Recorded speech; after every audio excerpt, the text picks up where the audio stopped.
Hello everyone, I am Priyanka Gaur. Welcome back to my channel learning with pace.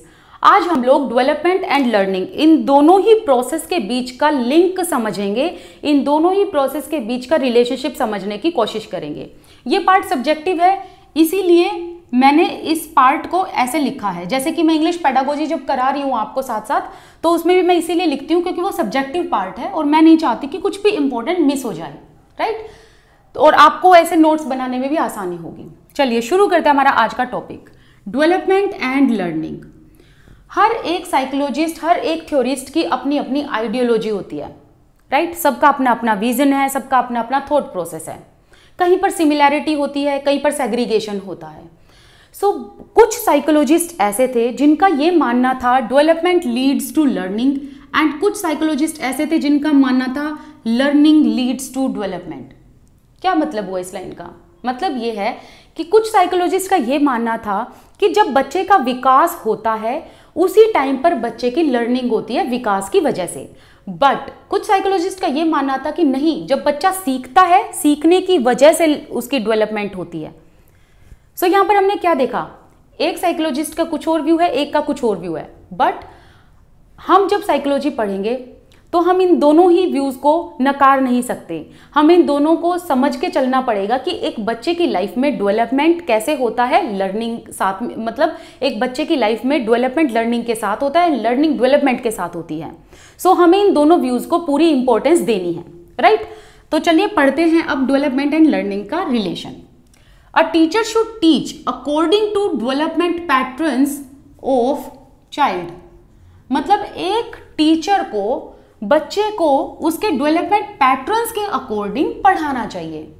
अब आपके mind में पहले तो ये आया होगा कि डेवलपमेंट पैटर्न का मतलब क्या है। देखिए, डेवलपमेंट पैटर्न का मतलब ये है कि हर एक बच्चे का कोग्निशन अलग होता है। कोग्निशन लेवल मतलब समझने की क्षमता अलग होती है, एबिलिटीज अलग होती हैं, पोटेंशियल अलग होता है, इमोशनल लेवल अलग होता है, सोशल लेवल अलग होता है। हर एक बच्चे के अंदर आपको अलग अलग तरीके का डेवलपमेंट देखने को मिलेगा। That is individual differences. अगर मैं इसको सीधी भाषा में समझाऊं तो कहने का मतलब यह है कि इंडिविजुअल डिफरेंसेस अकर। तो एक टीचर को हमेशा इंडिविजुअल डिफरेंसेस को ध्यान में रखना चाहिए और उस बच्चे के डेवलपमेंट पैटर्न के अकॉर्डिंग पढ़ाना चाहिए। बच्चों की कॉग्निशन लेवल को, एबिलिटी को, पोटेंशियल को, इमोशनल को एंड सोशल लेवल को ध्यान में रखना चाहिए एक टीचर को पढ़ाते वक्त, राइट। इसी के साथ साथ जैसे कि मैं इसको इरेज करती हूँ एक बार। देखो, डेवलपमेंट पैटर्न इतना इंपॉर्टेंट होता है बच्चे का कि जो करिकुलम तैयार किया जाता है ना, वो भी बच्चे के डेवलपमेंट पैटर्न को ध्यान में रखकर तैयार किया जाता है। मतलब बच्चा किस एज में कितना सीख पाएगा, किस स्टेज में उसका क्या पोटेंशियल है, इन चीज़ों को ध्यान में रखकर पाठ्यक्रम को तैयार किया जाता है। और जब इन चीज़ों को ध्यान में रखकर पाठ्यक्रम को तैयार किया जाता है तो बच्चा एफर्टलेसली सीख जाता है। ठीक है, ठीक है, समझे ये चीज़। अब जैसे कि मैं यहाँ पर एग्जाम्पल दूंगी एनसीईआरटी का। देखिए, एनसीईआरटी जो है ना, वो इस तरीके से बनाई हुई है कि इंडिविजुअल डिफरेंसेस का ध्यान रखा गया है, राइट। जैसे कि मैं ये पढ़ाती हूँ, एसएसटी पढ़ाती हूँ एनसीईआरटी। उसमें ना मैं जब भी बच्चों को पढ़ाती हूँ ना, तो हमेशा मुझे एक्टिविटी बतानी पड़ती है। तो मतलब क्या है कि वो एक्टिविटी से क्या होता है ना कि बच्चे एंगेज होते हैं पढ़ने में, क्लासरूम में एंगेज होते हैं, या फिर बच्चे पढ़ाई करने में एंगेज हो जाएंगे। हर एक बच्चे के आपको डिफरेंसेस देखने को मिलेंगे। किसी बच्चे को ओरली समझ आता है, किसी को कहानी सुनकर समझ आता है, किसी को एक्टिविटी के थ्रू समझ में आता है। कहने का मतलब है इंडिविजुअल डिफरेंसेस हैं और उन डिफरेंसेस को ध्यान में रखकर ही एक टीचर को पढ़ाना चाहिए। उसी इंडिविजुअल डिफरेंस को ध्यान में रखकर करिकुलम तैयार होना चाहिए, जैसे कि एनसीईआरटी है। ठीक है, इसी के साथ साथ मैं एक चीज़ यहाँ पर बताना चाहती हूँ कि जो बच्चे सीटेट में जिनका मेन सब्जेक्ट एनसीईआरटी है ना, तो प्लीज़ मुझे कमेंट सेक्शन में ज़रूर बताना कि कितने बच्चे एसएसटी के हैं। अगर आप चाहते हो कि आपकी एसएसटी की तैयारी अच्छे से बिल्कुल शुरुआत से कराई जाए, तो मुझे इस कमेंट सेक्शन में ज़रूर बता देना, क्योंकि मुझे पता चलेगा ना कि कितने बच्चे हैं जो सीटेट की तैयारी कर रहे हैं और जिनका मेन सब्जेक्ट एसएसटी है और ईवीएस है। मुझे ज़रूर बताना, मैं दोनों ही बहुत अच्छे से कराऊंगी आपको, ठीक है। साथ साथ पेडागोजी भी कंप्लीट करा दूंगी। नेक्स्ट है डेवलपमेंट डोमेन्स। देखो, डेवलपमेंट डोमेन्स कौन से हैं? अगर आपको याद हो तो हमने 3 डोमेन पढ़े थे, वही डोमेन यहां पर याद करो। Psychomotor, affective and cognition. तो बच्चे के अंदर जो डेवलपमेंट डोमेन्स देखे गए हैं, चाहे वो स्किल्स के तौर पर हो, एटीट्यूड के तौर पर हो, या नॉलेज के तौर पर हो, अंडरस्टैंडिंग के तौर पर हो, मैंने तीनों का मीनिंग भी बता दिया साथ साथ। सो जो ये डेवलपमेंट डोमेन्स होते हैं बच्चे में, इसका इम्पैक्ट इस पर भी देखा जाता है, इस पर भी देखा जाता है। सो कहने का मतलब है ये तीनों ही डोमेन एक दूसरे पर अपना अफेक्ट डालते हैं। अगर कहीं बच्चा एक डोमेन में लैक कर गया ना, तो उसका बुरा इम्पैक्ट दूसरे पर देखने को मिलेगा। अगर देखो बच्चे ने चलना सीखा, ठीक है, अगर उसको प्रॉपर स्पेस एंड एक्सपोजर मिलेगा तो बच्चा बहुत अच्छा डेवलप होगा। लेकिन अगर बच्चे को स्पेस ही नहीं मिलेगा, एक्सप्लोर ही नहीं करने दिया जाएगा, तो वो चीजें नहीं उतनी अच्छे से सीख पाएगा comparison to other children, right. So कहने का मतलब है कि हर एक डोमेन का डेवलपमेंट बहुत अच्छे से होना चाहिए। अगर यहाँ पर बच्चा लैक करेगा तो उसका इन दोनों पर अफेक्ट देखने को मिलेगा, राइट। नेक्स्ट है कल्चरल डिफरेंसेस। देखिए रीजन टू रीजन, हमारे भारत में region to region cultural differences आपको देखने को मिलेंगे, state to state cultural differences आपको देखने को मिलेंगे। डाइवर्स कंट्री है ना, सो जो हमारे नॉर्थ इंडिया में कल्चर है वो साउथ इंडिया में नहीं है। सो कहने का मतलब है एक टीचर को इंडिविजुअल डिफरेंसेस को ध्यान में रखना चाहिए, और इंडिविजुअल डिफरेंसेस को ध्यान में रखकर हर एक बच्चे के कल्चर को रिस्पेक्ट देनी चाहिए, एंड हर एक बच्चे के कल्चर की तरफ टीचर को सेंसिटिव होना चाहिए। अगर टीचर बच्चे के कल्चर की तरफ सेंसिटिव होगी तो बच्चे का डेवलपमेंट भी उतना ही अच्छा होगा। और हर एक कल्चर को अलाउ करना चाहिए कि वो अपने अपने कल्चर को आगे लेके आए और डाइवर्सिटी के बारे में बच्चों को पता चले। हालांकि टीचर के लिए हर एक कल्चर के बारे में याद रखना इम्पॉसिबल है और ये कोई जरूरी भी नहीं है, but teacher should be sensitive towards the cultural thing of the children. और टीचर को फ्री स्पेस देना चाहिए बच्चों को क्लासरूम में, ताकि बच्चे एकदम फ्रीली लर्न कर सकें, किसी डर के कारण नहीं लर्न करें, बल्कि ना तो किसी भय के कारण लर्न करें, ना किसी डर के कारण, बल्कि ऐसे लर्न करें कि उन्हें अपना होम लगना चाहिए, वहां पर सिक्योर फीलिंग होनी चाहिए, बच्चों को सिक्योर फीलिंग होनी चाहिए, ठीक है। नेक्स्ट है डेवलपमेंट ड्यूरिंग अर्ली स्टेज। ये मैंने आपको प्रिंसिपल्स में भी कराया था कि चाइल्डहुड की stage, it is an early stage ना, चाइल्डहुड की जो स्टेज है ये बहुत क्रूशियल होती है। अगर इस स्टेज में बच्चे को डेवलपमेंट अच्छे से दी जाएगी तो उसका डेवलपमेंट हेल्दी होगा एंड पॉजिटिव होगा।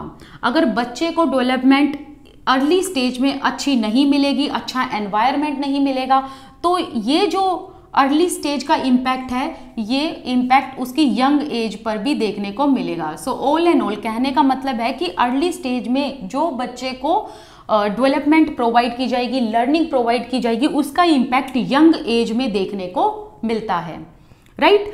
देखो यहाँ पर एक एग्जाम्पल लेते हैं, जैसे कि एक बच्चा इंट्रोवर्ट है, ओके, और वो इतना इंट्रोवर्ट है कि वो पब्लिक में जाने में डरता है, उसको काफ़ी शाई फील होता है, हेजिटेशन लगता है। अगर पेरेंट्स उसको बार बार बोलते रहेंगे you are shy, you can't do anything, और वहां से टीचर भी उसको हमेशा क्लासरूम में पीछे रखेगी because he is not outspoken, और टीचर भी उसके साथ डिस्क्रिमिनेट करेगी, तो क्या होगा? क्या वो बच्चे को प्रॉपर एक्सपोजर मिलेगा? क्या वो बच्चा पब्लिक फोरम में जाकर अपना कॉन्फिडेंस बिल्ड कर पाएगा? नहीं कर पाएगा ना। तो एक बच्चे को प्रॉपर कॉन्फिडेंस देना चाहिए किस स्टेज में? अर्ली स्टेज में, क्योंकि इसका इम्पैक्ट यंग स्टेज में देखा जाता है। अगर एक इंट्रोवर्ट बच्चा है, अगर उसको पब्लिक फोरम पर बड़े कॉन्फिडेंस के साथ भेजा जाएगा, उसको बूस्ट किया जाएगा, उसकी स्किल को, उसके हर एक डेवलपमेंट के पार्ट को बूस्ट किया जाएगा, उस बच्चे में पॉजिटिविटी भरी जाएगी, या फिर उस बच्चे को जब पॉजिटिव एनवायरनमेंट दिया जाएगा तो बच्चे का जो वो इंट्रोवर्ट वाला जो साइड था वो हट जाएगा धीरे धीरे, और बच्चे को अच्छा एक्सपोजर मिलेगा तो बच्चा जो है वो एक लेवल पर भी पहुंच जाएगा और उसकी जो शाइनेस है वो खत्म हो जाएगी। ओके, सो कहने का मतलब है कि इंडिविजुअल डिफरेंसेस का ध्यान रखना चाहिए। अगर बच्चा पढ़ने में अच्छा नहीं है तो इसका मतलब ये नहीं है कि वो इंटेलिजेंट नहीं है, वो अदर एरियाज में इंटेलिजेंट हो सकता है, बट एक्सप्लोर करो कि बच्चा कहाँ इंटेलिजेंट है और बच्चे की जो एनर्जी है उस जगह पर चैनलाइज कराओ।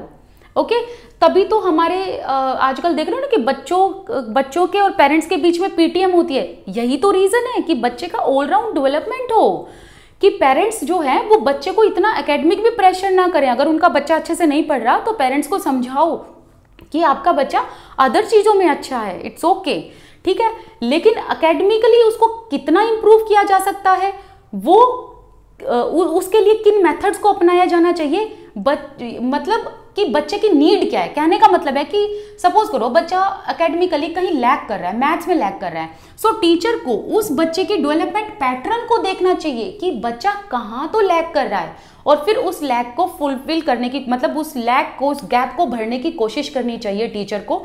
ऐसे मेथड्स को अपनाना चाहिए ताकि बच्चा जो है वो मैथ्स में अगर टॉप ना सही तो कम से कम एवरेज तो आए, अबव एवरेज तो आए, या बच्चे का उस मैथ्स में इंटरेस्ट तो हो, राइट। तो हमें क्या करना है, एज अ टीचर हमारा फर्ज ये बनता है कि बच्चों का इंटरेस्ट सब्जेक्ट्स में भी बने, मतलब एकेडमिकली भी बच्चों का इंटरेस्ट हो एंड को करिकुलर एक्टिविटीज में भी बच्चों का इंटरेस्ट हो। हमें उनकी ऑल राउंड डेवलपमेंट करनी है। ओके, नेक्स्ट है लर्निंग एंड रिवॉर्ड। देखिए बहुत सारे जो टीचर्स हैं ना वो ये भी करते हैं कि ठीक है, और पेरेंट्स भी करते हैं कि आप मुझे अगर टेबल सुनाओगे तो मैं आज आपको टॉफी दूंगा, आप मुझे ये सुनाओगे तो मैं आज आपको चॉकलेट दूंगा। लेकिन ये कभी कभी तो ठीक है, बट यहाँ पर जो है ये दोनों प्रोसेस अगर एक दूसरे पर टिक जाएंगे वो गलत है। लर्निंग जो है वो रिवॉर्ड पर बेस्ड नहीं होनी चाहिए, नॉट बेस्ड ऑन रिवॉर्ड्स। बच्चे को कभी भी टेम्प्ट करके मत पढ़ाओ। इंस्टेड टीचर को क्या करना चाहिए कि बच्चे को कभी रिवॉर्ड, मतलब रिवॉर्ड कैसा कर सकते हो आप, क्लैप कर सकते हो, लेकिन अगर आप उसे बार बार टेम्प्ट करेंगे टॉफी, चॉकलेट या अदर चीजों के लिए, तो क्या होगा ना, बच्चा जब भी पढ़ेगा ना वो सिर्फ रिवॉर्ड को देख के ही पढ़ेगा। हाँ भाई मुझे रिवॉर्ड मिलेगा लास्ट में, लेकिन उसका खुद का मोटिवेशन लेवल कहाँ है? बच्चे का तो खुद का मोटिवेशन लेवल नहीं होगा ना, वो तो सिर्फ रिवॉर्ड पाने के लिए करेगा। लेकिन इसीलिए टीचर का ये फर्ज बनता है कि बच्चों के अंदर सेल्फ मोटिवेशन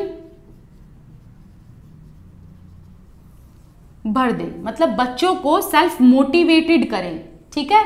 बच्चों को सेल्फ मोटिवेटेड करेंगे तो ही बच्चे पढ़ेंगे। अगर रिवॉर्ड के बेस पर बच्चों को पढ़ाया जाएगा तो वो जो लर्निंग होगी वो टेम्परेरी बेसिस पे होगी।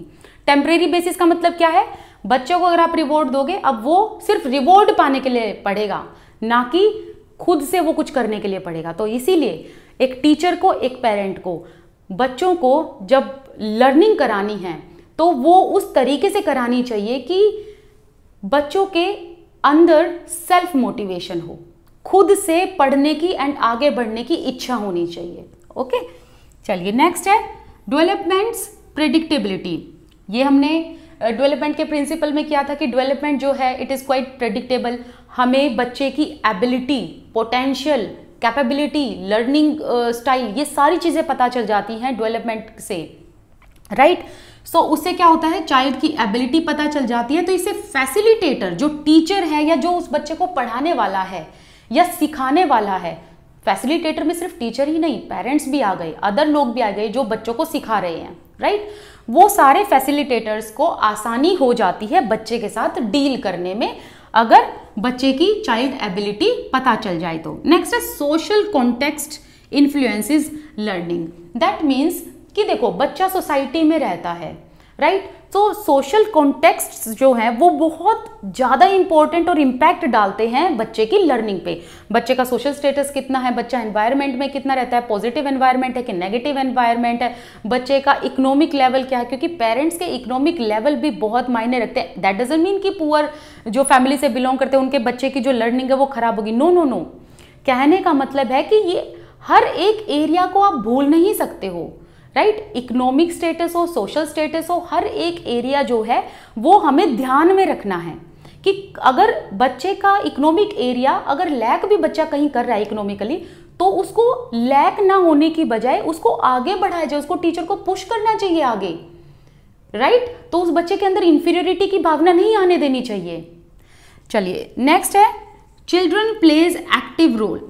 Children should play active role, चाहे वो करिकुलर में हो या को करिकुलर एक्टिविटी में हो। मतलब पहले क्या होता था कि बच्चों को ना पैसिव रोल दिया जाता था, मतलब बैठ के टीचर बस बोले जा रही है, बच्चे बस बैठ के ऐसे सुन रहे हैं और बच्चे उबासियां ले रहे हैं। कहने का मतलब है कि बच्चों को समझ आई ना आए, टीचर ने पढ़ा दिया और चली गई जैसे ही छुट्टी हुई। अब ऐसा नहीं होता। अब क्या होता है कि बच्चे जो हैं वो एक्टिव रोल निभाते हैं हमारे एजुकेशन में। चाइल्ड सेंटर्ड एजुकेशन हो चुकी है, राइट। एंड सेकंड, एक टीचर को भी बच्चों को ऐसे पढ़ाना चाहिए कि बच्चों की हर एक लर्निंग में बच्चे एक्टिव पार्टिसिपेट करें, लर्निंग बाय डूइंग हो, बच्चों को इंटरेस्ट आना चाहिए हर चीज में, और बच्चों को बोलने का मौका देना चाहिए, उनको ऑब्जर्व करने का मौका देना चाहिए। जब बच्चों को ऑब्जर्व करने का मौका दिया जाएगा तो बच्चे जो है ना ट्रायल एंड एरर, खुद ही गलती करेंगे, खुद ही सीखेंगे। बहुत सारी ऐसी चीजें होती हैं जो बच्चे खुद ही करके सीख जाते हैं। ऑब्जर्वेशन का मौका मिलेगा तो बच्चे एक्सप्लोर करेंगे, बच्चे एक्सप्लोर करेंगे तो बच्चे लर्न करेंगे। ओके, नेक्स्ट है heredity and environment. Heredity and environment का बहुत ज्यादा इम्पैक्ट डेवलपमेंट एंड लर्निंग पर देखा जाता है। हेरिडिटी फिजिकल सेंस में डालती है, मतलब फिजिकल सेंस में इम्पैक्ट डालती है। वेयर एज एनवायरमेंट की बात करें तो बच्चे को अगर एनवायरमेंट जो है वो सेफ मिले, फ्री एनवायरमेंट मिलता है तो बच्चा बहुत ही अच्छा डेवलप करता है। देखो, एनवायरमेंट में रह के ही बच्चा सोसाइटी से कम्युनिकेट करता है, राइट, पीयर ग्रुप से कम्युनिकेट करता है, टीचर से सीखता है, एंड इनफैक्ट अपने घर में वो फैमिली से सीखता है। तो जब बच्चे को यहाँ पर अच्छा एनवायरनमेंट मिलेगा, पॉजिटिव एनवायरनमेंट मिलेगा ना, तो बच्चे की लैंग्वेज भी बहुत अच्छे से डेवलप होगी। मतलब बच्चा ओरल लैंग्वेज बहुत अच्छी सीख जाएगा। कहने का मतलब है कि अगर बच्चे की ओरल लैंग्वेज अच्छे से डेवलप हुई तो आगे जाकर उसकी जो रिटन फॉर्म में जो लिखेगा वो भी बहुत अच्छे से, रिटन डेवलपमेंट भी बच्चे का देखने को मिलेगा। क्योंकि बच्चा आफ्टर ऑल सोसाइटी के लोगों से ही तो बात करता है, और अगर उसको यहाँ पर फ्री स्पेस, फ्री कम्युनिकेशन कर दिया जाएगा अगर बच्चों को फ्री कम्युनिकेशन के लिए छोड़ दिया जाएगा और बच्चे फ्री कम्युनिकेशन करेंगे बिना किसी डर, बिना किसी हेजिटेशन के, तो बच्चों का लैंग्वेज डेवलपमेंट तो होगा ही ना, राइट। सो उसी कॉन्टेक्स्ट में यहाँ पर बात कही गई है कि एनवायरमेंट सेफ होना चाहिए बच्चों के लिए। बट सेफ एनवायरनमेंट किसकी रिस्पॉन्सिबिलिटी है? टीचर की, स्कूल की, कम्युनिटी की, फैमिली की, राइट। बच्चे को सेफ एंड पॉजिटिव एनवायरनमेंट मिलेगा तभी उसका डेवलपमेंट एंड लर्निंग अच्छा हो पाएगा। सो ऑल एंड ऑल यहां पर जो मैंने आपको पढ़ाया है इससे क्वेश्चन कैसे आएंगे वो मैं आपको एमसीक्यूज में कराऊंगी, ठीक है। अब देखो, हमने इस चैप्टर में क्या पढ़ा कि डेवलपमेंट एंड लैंग्वेज ये साथ साथ चलती हैं। डेवलपमेंट के साथ बच्चा सीखता है, सीखने के साथ बच्चा डेवलप भी करता है, राइट। और ऐसा कोई एस्पेक्ट नहीं है जहां पर कोई सीखता ना हो। हम भी हो, आप भी हो, हम सब सीखते हैं हर एक एरिया में, हर एक एस्पेक्ट में, राइट। सो हम यहां पर बात कर रहे हैं बच्चों की, तो कहने का मतलब ये है कि बच्चे को अच्छा एनवायरनमेंट देना चाहिए, हेल्दी एनवायरनमेंट देना चाहिए ताकि बच्चे की ऑल राउंड डेवलपमेंट हो। आज का हमारा ये टॉपिक कंप्लीट होता है। इसी के साथ साथ मैं आपको ये बताना चाहती हूँ कि आप मेरे साथ टेलीग्राम एंड इंस्टाग्राम पर जुड़ सकते हैं, और अगर आप चाहते हो तो मेरे चैनल को सब्सक्राइब करो। और अगर सब्सक्राइब भी नहीं करते ना, मैं डेली 11 बजे वीडियो डाल रही हूँ और आजकल तो 2-2 वीडियो आ रही हैं, तो आप मेरे चैनल पर विजिट कर सकते हो, कोई ऐसी दिक्कत वाली बात नहीं है।